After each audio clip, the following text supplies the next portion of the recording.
400 करोड रुपयाची फसवणूक, ते पण साईबाबांच्या भक्तांची. बरं, ते फक्त भक्तच नव्हते, तर मंदिरामधले कर्मचारी सुद्धा होते.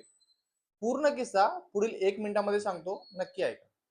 देशभरामध्ये प्रसिद्ध असलेले साईबाबा देवस्थान तसेच आजूबाजूच्या परिसरातील लोकांची फक्त 27 वर्षाच्या मुलाने तब्बल 400 करोड रुपयाला फसवणूक केली आहे. तो लोकांना सांगत होता की मी शेअर मार्केटमध्ये इन्व्हेस्ट करणार, मी फॉरेक्स मार्केटमध्ये ट्रेडिंग करणार आणि तुम्हाला जास्त रिटर्न्स बनवून देणार.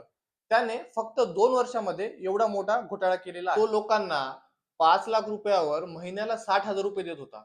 म्हणजे ते 12% रिटर्न झाले. आम्ही म्युच्युअल फंड मध्ये वर्षाला 12% रिटर्न सांगतो. मग मित्रांनो, मला सांगा, यामध्ये त्या मुलाची चुकी आहे का गुंतवणूक करणाऱ्याची? कारण आपल्याला हे समजायला पाहिजे की महिन्याला 12% रिटर्न्स कोणी देऊच कसं शकतं. अजून एक इंटरेस्टिंग गोष्ट म्हणजे, जेव्हा हा सगळा घोटाळा उघडकीस येत होता, तेव्हा त्याने पोलिसांना 1.5 करोड रुपयाची लाच दिली. यामध्ये 4 पोलीसवाले निलंबित सुद्धा झाले आहेत. जर तुम्ही एवढं लालची होऊन इन्व्हेस्टमेंट करत असाल, तर तुम्हाला साईबाबाच काय, कुठलाच देव वाचू शकत नाही.